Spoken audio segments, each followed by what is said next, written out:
Greetings, everyone. Pete Pardo here from Sea of Tranquility. Welcome to a very special episode of the show. We have a very special guest here today.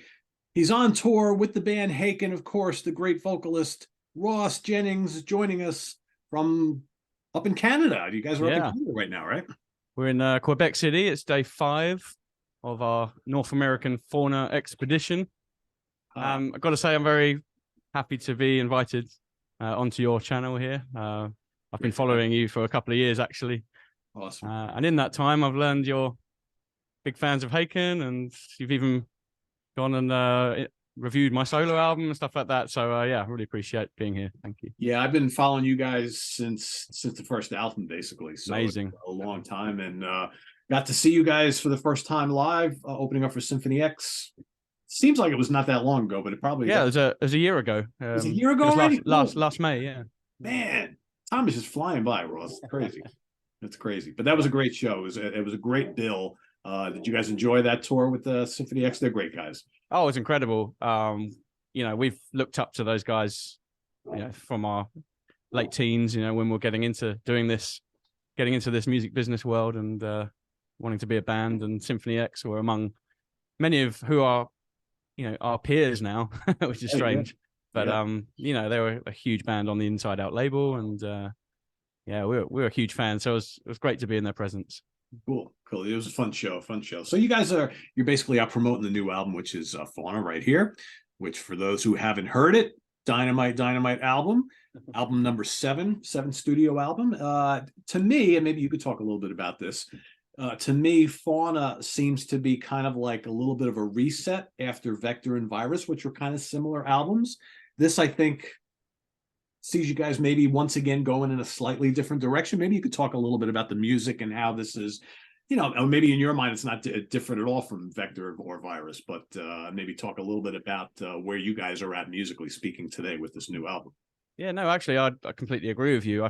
I felt that we kind of drew a line after Virus for some very obvious reasons. Obviously, we had the pandemic and the hiatus there, and with countless shows cancelled, and we also saw the departure of Diego Takeda and the return of our original keyboardist Pete Jones, which completely brought a new, fresh lease of life to the band, and great energy and enthusiasm all around. So that I felt sort of seeped through into the creativity and expressing that new passion for what we were doing. So totally, yeah. The other side of it really was, we'd done the last couple of albums were full-on concept records, with a narrative running throughout, and we wanted to kind of step away from that for this one and have each song kind of stand on its own, have its own merit, and we felt like that was important to have a record like that, whereby you could play the songs in any order you like and enjoy them in that way.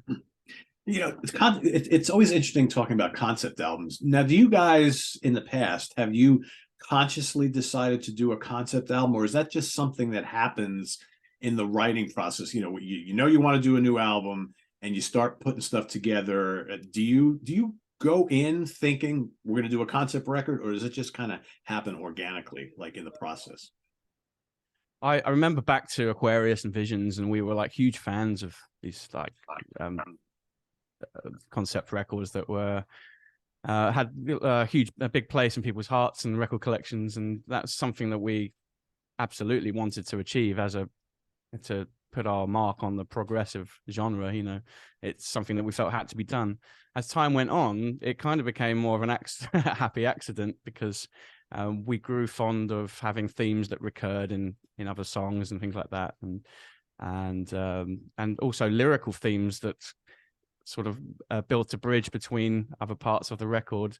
So it just turned out that the majority of our discography now happens to be concept records, and it's sort of our MO now as a band. But it's quite funny how these things happen. But definitely at the beginning it was absolutely intentional. Yeah.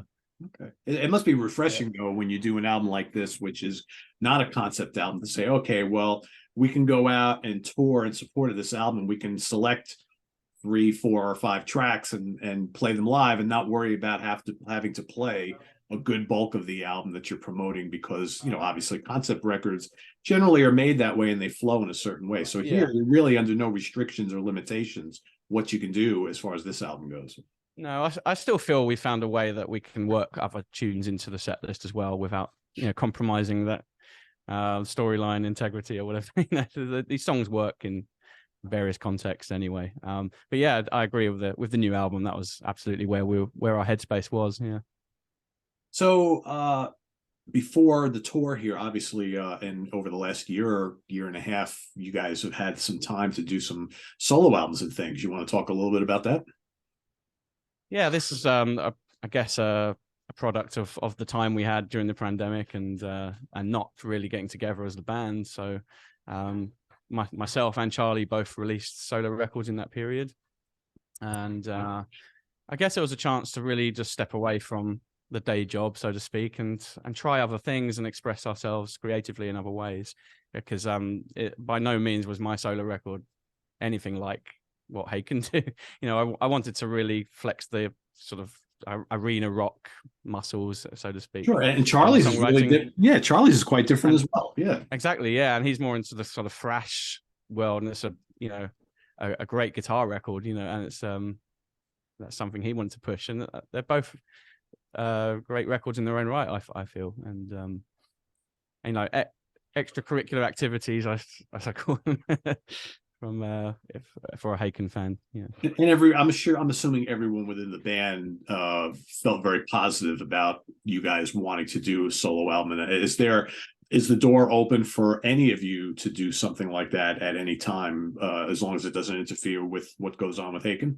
Oh, sure, yeah, because Haken's always the focus, and yeah, that's exactly the last thing you said there. As long as it doesn't interfere with the big machine that is Haken now. That's because that's priority number one for all of us. But if there's time outside of touring and recording to do that, then we have no reservations whatsoever for anyone to go out and be creative. That's what it's all about. Sure. And it must be good for you guys to be hooked up with a label like Inside Out. I'm assuming they support everything you all do, whether it be Haken or solo stuff. I'm sure they're behind you guys 100%. Oh, Inside Out, absolutely incredible. They've been so supportive of us from day one. They don't get too involved with the creative side, and they're always happy to let us just be artists and put down on record what we want to do. Usually we just deliver the final masters and say, here you go, and they're happy with it. There's no like, oh no, take that song out and can you rewrite that? There's none of that. That I guess tends to happen in the more commercial side of the industry. But for sure, yeah. But yeah, it's great record label to be on as an artist. So I have to ask you, I wasn't even going to plan on asking you this, but it came up on a recent show that I did here with Martin Popoff. So on the recent album, and I think you guys have done this before too, and maybe it's not your decision, and seeing as you are the vocalist in the band, I'm going to ask you the question. So when an album like Fauna comes out and you get the deluxe version and one of the discs has the instrumental versions of the album without you, how do you feel about that? I'll be honest with you. The first record we did this was on Affinity. And the reason that happened was because I had the idea to do it. So that came from you? Yeah, I heard the instrumental version of Bound by Gravity and I fell in love with it. It was just this like serene sort of backing soundtrack to your life, kind of thing. And I thought that would be really cool as an instrumental track. And we didn't really have any bonus material from that record at the time. And part of our contract is that, we should be able to supply at least a couple of extra tracks for a deluxe edition. And so we came up with the idea just to have the karaoke edition of the record as this too, and that kind of stuck on future records as well. We've done that for every album since, and I like it because that's a great rehearsal disc for me when I'm getting ready to do a tour. So no reservations from me. I think it's cool to hear a lot of the details in the instrumentation, which might get masked a little bit when you're focusing on what the vocal lines are doing. Right. And actually, if you dig deep into some of these instrumental tracks, you'll hear a lot of the fascinating and amazingly played parts that you might have missed. So. Right, because you are paying so much attention to Right. the vocals. Yeah, I mean, I have a weird relationship with stuff like that because, like, you guys have done it. Michael Romeo from Symphony X, his most recent album, he's got the extra bonus disc of just all the instrumental mixes. Dream Theater's done it in the past, and I'm always kind of like, one of the reasons why I love bands like you guys is because not only is the music great, but I love the singers, right? It's a package deal. So for me, when I listen to something like this, I'm like, yeah, this is cool, but I kind of want to hear Ross's vocals here, right? Because that's one of the main reasons why I come to Haken, other than the music being great, the song being great. So it's just weird, but I sometimes think I'm in kind of the minority because I talk to a lot of people, especially fans of progressive rock or progressive metal, and they love instrumental music, right? And they love the virtuosity, and so they love having both versions because they're like, well, someday I may just want to hear these songs without Ross, and some days I want to hear him in there and I want to sing along. So I guess it's a little something for everybody. If it works, it works. Yeah, actually, I was walking. We do these Cruise to the Edge events, and I was walking around, the cafe area, and they play the music from the bands playing that weekend over the sort of, the regular speaker system, and as background music. And some of our instrumental versions do play. They're on shuffle, but they come up, and that kind of works like elevator music in a way. Sure. nice background stuff. So how long ago was the most recent Cruise to the Edge that you guys did? Well, it would have been 2022. So last summer. Yeah, it was last year. Yeah, so we did every band gets an hour set, two 1 hour sets each. It's great fun to be on, and you get to sort of connect with your fan base as well. There's no sort of separation. We're all having breakfast. You're all there, right? With our fans, and it's a really good atmosphere. Yeah, recommend it. How many like your heroes did you meet for the first time? I mean, I think that would be just as much fun for a band like Haken, not just to hang out with your fans for the whole cruise, but also to meet musicians that maybe you grew up admiring or your peers that you've never had a chance to meet in person before. Yeah, I remember the sort of the very original, I think it was the Progressive Nation at Sea. It was the one that Mike Portnoy put on back in 2014. Yep. That was the first one we were invited to, and that was a really big deal because, that was the first time that kind of ever happened, meeting the whole of Transatlantic and Devin Townsend and all these like amazing musicians that we'd grown up listening to. And so I even remember like chatting to Adrian Belew in a parking lot at our hotel and stuff like that. So it's kind of, surreal, but we've gotten used to it over the years. Oh, by now. It's great experiences to do that. Yeah. Cool. All right. So, one of the main reasons why we wanted to have Ross on the channel today is because they are in the middle of this tour. So, and we've got a New York City show coming up on the 11th, I believe it is. That's just a couple days from now. Yeah. After Canada, we're heading to Boston and then down the East Coast there. So, looking forward to New York once again. It's one of our favorite cities to play in. I mean, I say that to a lot of cities. So it's kind of you have to. But New York is very special to me always. And, you guys are playing at Le Poisson Rouge, I believe, and I've never been there personally. I've heard a lot about it. So, are you familiar with the venue at all? No, I think that's a first for us too. So super excited for that, and just being in that environment, that's the Big Apple, and it's huge. Yeah. Looking forward to it, and it's been a while since we've done a Haken headline show in the US. We've come across a couple of times with, as you mentioned, Symphony X and Devin Townsend, but I think it's like 2018 or something was the last proper full set headline show that we've done. So it's gonna be a big one. Were you guys nervous at all get ready to do this tour? I mean, it's got to, for you guys, it's got to be a little nerve-wracking, hoping you draw enough people and getting into the right markets and all that. So, like, how have the shows been so far? You have a good turnout? Are the fans into it? And how have kind of ticket sales been for the shows that are still upcoming? Ticket sales have been amazing. We're running a VIP event as well, which has been super successful. And I'm speaking on a personal level.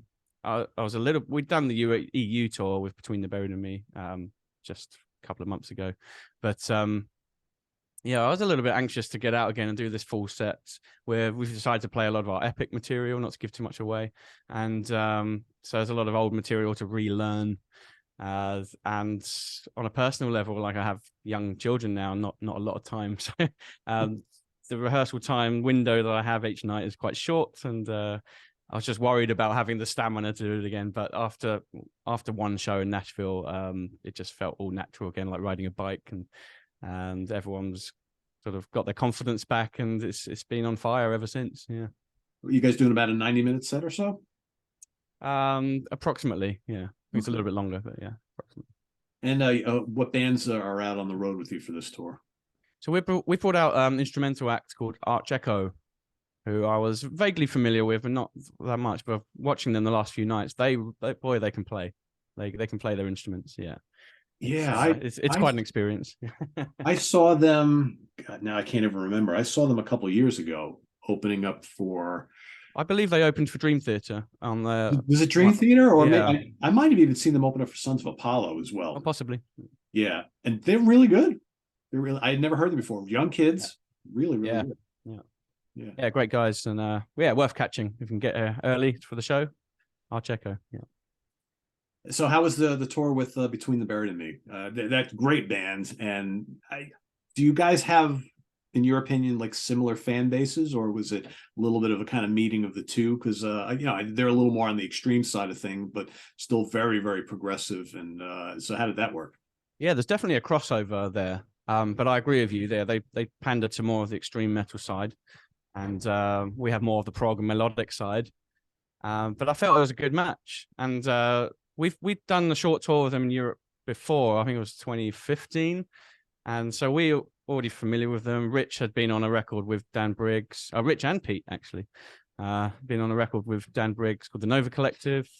Yeah, and so we'd all like kept in contact over the years, and it's just and tried to make this happen for many years since 2015, and finally got to. And it was like old friends sort of hanging out again. It was a great tour package, but also on a sort of human level. They're great guys, funny guys to tour with and hang around. You know. Speaking of concept records, I think they have as many concept records as you guys do, right? Yeah, it's like a perfect marriage, right? Exactly. Cool. So we got May 11th is the upcoming show at Les Poissons Rouges in New York City. So I've assumed tickets still available, and that's when is today? Is today the 7th? Today's the 7th, right? Yeah. So it's just a few days away. When I'm on tour, I just completely lose track of what day it is. I'm in my own bubble. And Ross, I'm sitting here at home. I don't know what day it is anymore, right? It's just... So that's cool. And after the New York show, how many other dates do you guys have before the tour's finished? So we got a full-on schedule that runs right up to June the 3rd. So we end in Chicago. And it's, like practically playing every day. There's not many days off, honestly. So, it's just quite a ride. But, check out the tour dates on our website if you're interested in coming, and anyone listening there. And, see if we're in a city near you. It's not to be missed. It's good to see you finishing up the tour in Chicago. We have a couple folks who appear here on the channel, George Lemke and Louis Nasser, who are both from Chicago, and I'm wondering if they're going to the show. So yeah, it's we always tend to end in Chicago for some reason. It's always it's a great party there. So it's a good music city, I tell you. It's definitely. Yeah. Cool. So everybody, if you're watching, you're a fan of Haken, or maybe you're new to the band, if they're coming to a city near you and a venue near you, please consider going out and checking out this full headlining show. Like I said, I just saw them opening for Symphony X last year, and it was amazing. My first time seeing the band live. So you're in for a treat with a full set, promoting songs from Fauna as well as old classics. Ross is being very, very silent about what to expect on the set list, so we'll kind of leave it at that. I won't press him too much on that. And Ross, any last words for your fans here on City Tranquility before we let you go? Thank you for your support over the years, that we're still able to do this and afford to come over to the States and perform for you guys, and long may it continue. But awesome. Thanks. Yeah.